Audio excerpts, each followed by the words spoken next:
que hoje crianças já estão no estágio de depressão, doutor?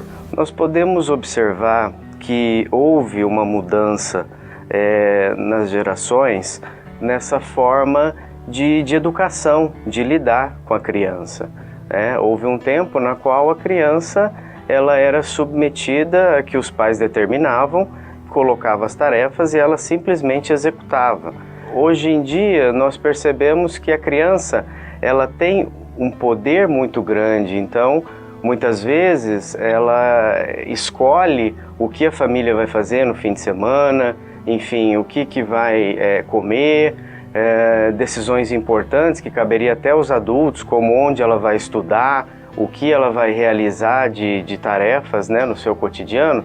Então a criança hoje ela passou de um estado de mudança total, onde antes ela era totalmente passiva e era submissa àquilo que era imposto pela educação dos pais, e agora uma total liberdade. Hoje a criança, então, ela atua de tal forma, e os pais, nessa dificuldade em impor limites e até dizer não, porque devido às suas relações também de muita intensidade, de trabalho, e até pouco tempo com essas crianças, acabam substituindo com objetos, né, de eletrônicos, enfim, e não tentando ou não frustrando essas crianças.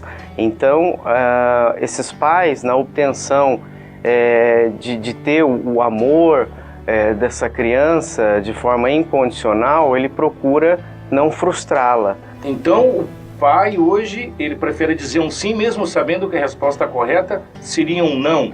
Muitas vezes sim, muitas vezes sim. Houve uma mudança radical.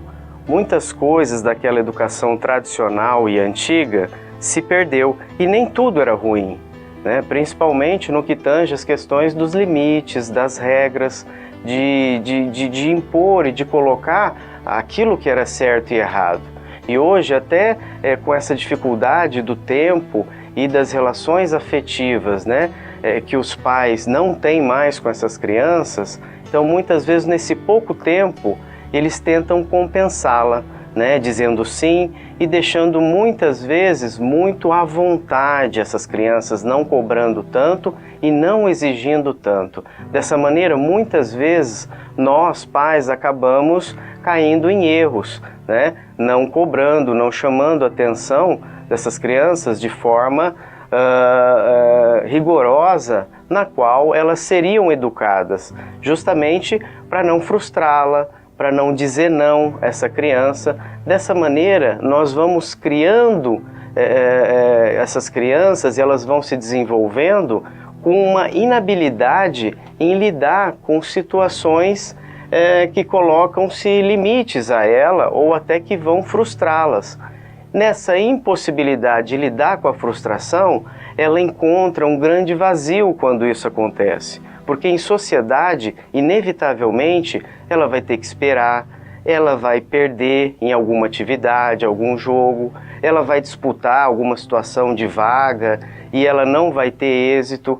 E como lá na infância ela jamais foi frustrada, ou tudo lhe foi dado, tudo lhe foi ofertado, ela não consegue lidar com essas situações que passam a ser nova nesse mundo da adolescência e no mundo adulto. Nós caímos no reisismo. No reisismo, justamente. Esses pequenos, muitas vezes, em muitos lares, eles são reis, né? Eles dominam, eles impõem e fazem até com que os pais mudem alguns planos e cedam demais e não cobrem tanto o quanto deveria. Dessa maneira, vão entrar na adolescência, e a adolescência é uma fase caracterizada por muita alternância, por muitas mudanças fisiológicas, psicológicas e ambientais, né, no qual ele deixa muito aquele ambiente familiar, onde ele sempre vai ser compreendido, e entendido e aceito,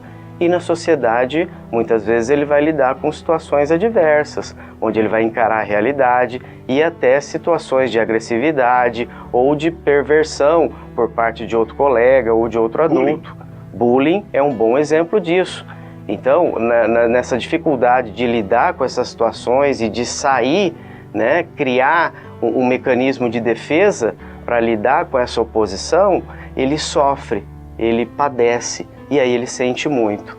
E aí ele se isola, ele muitas vezes ele deixa, né, o seu ciclo de relacionamento e há realmente uma carência afetiva que pode vir ocasionar num processo depressivo.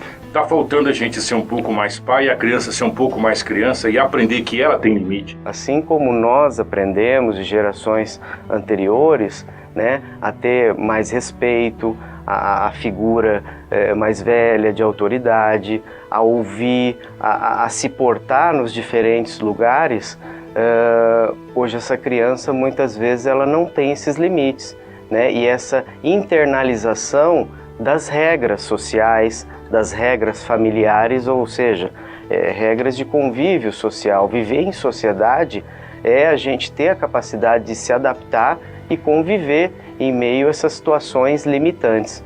E essa dificuldade e na falta dela ter tido isso na infância, ou seja, que isso cabe aos pais e muitas vezes até terceirizam a escola, aos programas no qual essa criança é inserida, né, essa educação, é terceirizada essa educação, essas crianças elas não desenvolvem essas habilidades. E aí na adolescência vai ter problema, porque ela vai encarar situações adversas, na fase adulta da mesma forma, e é nessa inabilidade que muitas vezes ela acaba entrando em sofrimento, e esse sofrimento é real, e nessa impossibilidade, muitas vezes ela vem cometer alguns atos, né, ocasionando até no autoextermínio. E amanhã nós vamos tocar nesse assunto, suicídio, o que leva um depressivo ao autoextermínio.